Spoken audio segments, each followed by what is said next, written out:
Hello' friends, মই এটা নতুন কনচেপ্ট লৈ আজি তোমালোকৰ লগত আহিছোঁ। ব'ট এণ্ড ষ্ট্ৰীমৰ হয় কুৱেশ্যনটো। ভালদৰে দেখাই দিছোঁ, তোমালোকে ভালদৰে বুজি ল'বা। এনেকুৱা ধৰণৰ কুৱেশ্যনখিনি বহুত এক্সামত আহে। প্ৰথম কুৱেশ্যনটো হৈছে এ boat tax 15 hours while going up stream। এখন নাৱে এক নিৰ্দিষ্ট দূৰত্ব কৈছে দেই, এখন নাৱে এক নিৰ্দিষ্ট দূৰত্ব আপ ষ্ট্ৰীম মানে নদীৰ গতিৰ বিপৰীত দিশত যাবলৈ 15 ঘণ্টা লাগে, আৰু 10 hours while going down stream, আৰু নদীৰ প্ৰৱাহৰ দিশত যাবলৈ 10 ঘণ্টা সময় লাগে বুলি কৈছে। Find the time taken by the boat in stream to travel same distance in still water. Still মানে স্থিৰ পানীত যাবলৈ নৈখনৰ কিমান সময় লাগিব, নাওখনৰ কিমান সময় লাগিব বুলি কৈছে। এখন নৈ এফালেদি বৈ গৈছে ধৰা, তাৰপিছত আপ ষ্ট্ৰীম নাওখন এইফালে যাবলৈ 15 ঘণ্টা লাগে কৈছে, একে দূৰত্ব, ইমানৰ পৰা ধৰ ইমান দূৰত্ব, আৰু নাওখন এইফালে যাবলৈ কিমান লাগিব, 10 ঘণ্টা সময় লাগে বুলি কৈছে। একো প্ৰবাহ নোহোৱা স্থিৰ পানীত যাবলৈ হ'লে কিমান সময় লাগিব বুলি কৈছে। এনেকুৱা ধৰণৰ কুৱেশ্যনখিনি তোমালোকে কি সূত্ৰ দি কৰিবা মই দেখাই দিছোঁ। এইটো আপ ষ্ট্ৰীম, এইটো ষ্টিল ৱাটাৰ বা স্থিৰ পানী, এইটো ডাউন ষ্ট্ৰীম, এনেকৈ লিখি ল'বা। প্ৰথম অসমীয়াত এবাৰ কুৱেশ্যনটো পঢ়ি দিছোঁ দেই। এখন নাও নৈ প্ৰৱাহৰ বিপৰীত দিশত নৈৰ গতি যোনফালে গৈছে তাৰ বিপৰীত দিশত যাবলৈ 15 ঘণ্টা লাগে, আৰু নৈ প্ৰৱাহৰ সৈতে একে দিশত যাবলৈ 10 ঘণ্টা সময় লাগে আৰু একে দিশে যাবলৈ 10 ঘণ্টা সময় লয়। নৈ প্ৰৱাহৰ বিপৰীত দিশত এইফালে যদি নদীখন বৈ গৈছে, এইফালে যাবলৈ 15 ঘণ্টা লাগে, আৰু এইফালে নৈখন বৈ গৈছে আৰু এইফালে যাবলৈ 10 ঘণ্টা সময় লাগে বুলি কৈছে। সেই একেটা দূৰত্বই এইফালৰ পৰা ইয়ালৈ অহা, এইফালৰ পৰা ইয়ালৈ যোৱা একেটা দূৰত্বই স্থিৰ পানীত, একো গতি নথকা পানীত যাবলৈ, স্থিৰ ৱাটাৰত যাবলৈ নাওখনক কিমান সময় লাগিব বুলি কৈছে। এনেকুৱা ধৰণৰ কুৱেশ্যনখিনি তোমালোকে কি কৰিবা, আপ ষ্ট্ৰীমত যাবলৈ কিমান ঘণ্টা লাগে কৈছে, 15, আৰু ডাউন ষ্ট্ৰীমত যাবলৈ কিমান ঘণ্টা লাগে কৈছে, 10। এনেকুৱা ধৰণৰ কুৱেশ্যনখিনি এইটো ওলোৱা সূত্ৰটো কি হ'ব, ষ্টীল পানীত যাবলৈ কিমান সময় লাগিব ওলোৱা সূত্ৰটো হৈছে, এইটো তোমালোকে মনত থৈ দিবা, 2ab আৰু a+b। এইটো a, এইটো b আৰু a+b, 2ab ডিভাইডেড বাই a+b, এইটো সূত্ৰ লগাব লাগিব। ষ্টীল পানীত যাবলৈ কিমান সময় লাগিব, এতিয়া সূত্ৰমতে তাইক বহাই দিয়া, ওলাই যাব একেবাৰে ইজি। 2 × 15, এটা a এটা b ধৰি লৈছোঁ, এইটো a ধৰি লৈছোঁ, এইটো b ধৰি লৈছোঁ, 10, তাৰপিছত এইটো 15 + 10, এইটো কৰিলে কিমান ল'ব,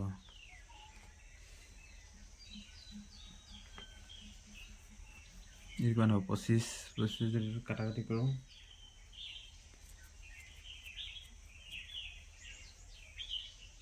ডাইৰেক্ট প্লাছ কৰিছোঁ, 25, 5 × 5 = 25, 5 × 3 = 5, 2 × 6 = 12 আৱাৰ্ছ।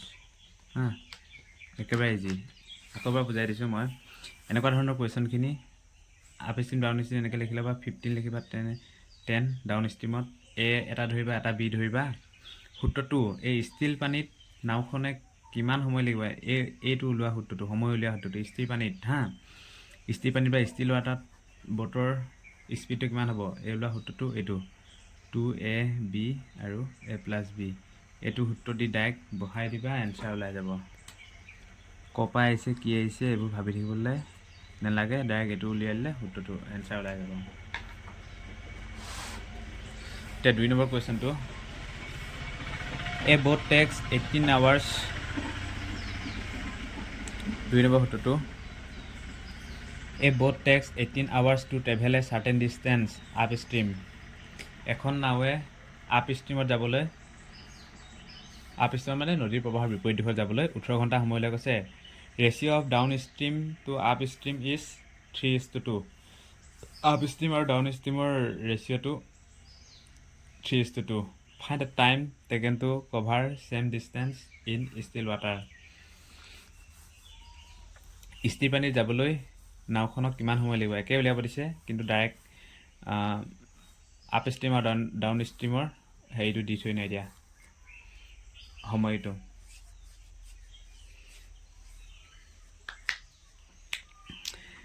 অসমীয়াত পঢ়ি দিছোঁ কুৱেশ্যনটো এখন নাওক এক নিৰ্দিষ্ট দূৰত্ব অতিক্ৰম কৰিবলৈ আপ ষ্ট্ৰীম এখন নাওক এক নিৰ্দিষ্ট দূৰত্ব অতিক্ৰম কৰিবলৈ দেই নদীৰ প্ৰবাহৰ বিপৰীত দিশত আপ ষ্ট্ৰীমত থাকি গ'ল এখন নাওক এক নিৰ্দিষ্ট দূৰত্বত এখন নাওক এক নিৰ্দিষ্ট দূৰত্ব আপ ষ্ট্ৰীমত অতিক্ৰম কৰিবলৈ 18 ঘণ্টা সময় লাগে কৈছে সেই একে দূৰত্ব ডাউন ষ্ট্ৰীম আৰু আপ ষ্ট্ৰীমৰ স্পীডৰ অনুপাতটো হ'ল ইমান স্পীডৰ অনুপাতটো দি থৈ দিছে সেই একে দূৰত্ব স্থিৰ পানীত যাবলৈ নাওখনক কিমান সময় লাগিব বুলি কৈছে এনেকুৱা ধৰণৰ কুৱেশ্যনখিনি কেনেকৈ কৰিব লাগিব চাই লওঁ যিহেতু ডিষ্টেঞ্চটো ছেম হয় নাই যদি ডিষ্টেঞ্চটো ছেম হয় স্পীডৰ ৰেচিঅ' এইটো ডাউন ষ্ট্ৰীম এইটো আপ ষ্ট্ৰীম স্পীডৰ ৰেচিঅ'টো টাইমৰ ৰেচিঅ'ৰ স্পীডৰ ৰেচিঅ' কি হয় স্পীডৰ ৰেচিঅ' 3:2 দি থৈ দিছে যদি ডিষ্টেঞ্চ ছেম হয় টাইমৰ ৰেচিঅ' স্পীডৰ ৰেচিঅ' টাইমৰ ৰেচিঅ'ৰ সৈতে উল্টা হৈ যায় প্ৰপৰ্চনেল এইটো হৈ যাব এতিয়া গম পালোঁ আমি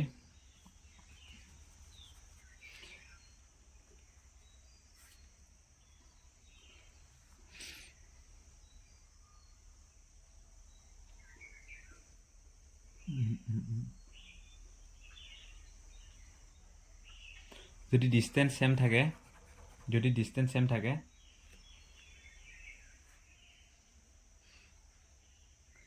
2:3 3:2 আছিলে 2:3 ঠিকে যদি ডিষ্টেঞ্চ ছেম থাকে স্পীডৰ ৰেচিঅ'টো ডাউন ষ্ট্ৰীম আৰু তাৰপিছত স্পীডৰ ৰেচিঅ'টো টাইমৰ ৰেচিঅ'ৰ সৈতে উল্টা হৈ যায় প্ৰপৰ্চনেল স্পীডৰ ৰেচিঅ' কিমান দিয়া আছে 3:2 এতিয়া টাইমৰ ৰেচিঅ'টো কিমান হ'ব 2:3 3 এতিয়া এইটো কি দিয়া আছে এইটো আপ ষ্ট্ৰীম হয় নাই আপ ষ্ট্ৰীমত আমাক কিমান দিয়া আছিলে 18 ঘণ্টা লাগে বুলি কৈছে 3 লগত কিমান পূৰণ কৰিলে 3 6 গুণ 18 এতেকে ইয়াৰ লগত 6 পূৰণ কৰিলে কিমান 12 এতিয়া আমাৰ ওলাই গ'ল এ বি হয় নাই এটা এ ধৰি লৈছোঁ এটা বি ধৰি লৈছোঁ এতিয়া ওলাই গ'ল এতিয়া আমাক কি কৈছে স্থিৰ পানীত যাবলৈ নাওখনক কিমান সময় লাগিব find the time taken to cover same distance in still water স্থিৰ পানীত যাবলৈ কিমান সময় লাগিব বুলি কৈছে এইটো ডাইৰেক্ট আমি স্থিৰ পানীত যাবলৈ ডাইৰেক্ট সূত্ৰ দি দিম 2ab আৰু a প্লাছ বি এইটো কি 2 12 18 12 আৰু 18 হেৰি কৰিলে কিমান হ'ব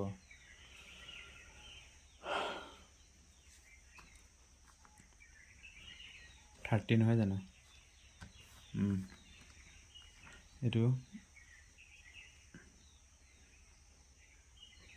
3 6 গুণ 18 3 10 গুণ 23 2 5 গুণ 2 6 গুণ 12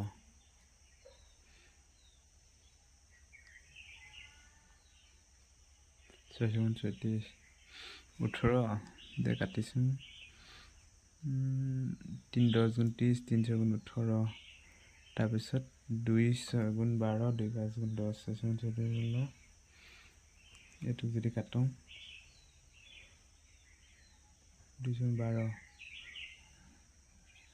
40 40 কৰোঁ কিমান ওলাব 14.4 আৱাৰ্ছ এইটো এনচাৰ ওলাব একেবাৰে ইজি এতিয়া তৃতীয় কুৱেশ্যনটো আহিছোঁ down stream speed of boat is 25% more than up stream speed আমি জানো যে 25% মানে কিমান 1/4 হয় নহয় it is a downstream speed is 25% more than upstream if time taken by boat to cover same distance in still water is 40/9 hours find the time taken to cover that distance downstream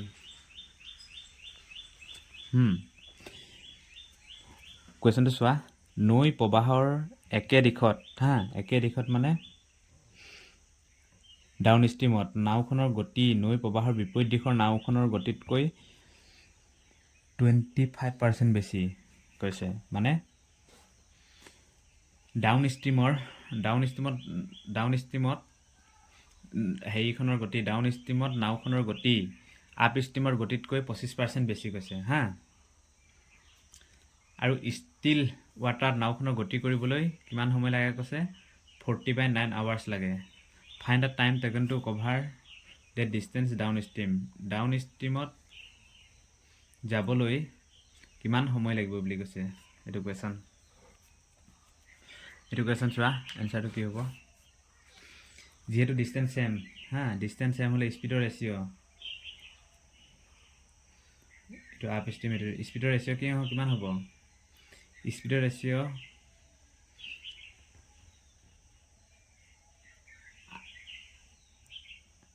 down stream speed of both is এইটো downstream আৰু এইটো up stream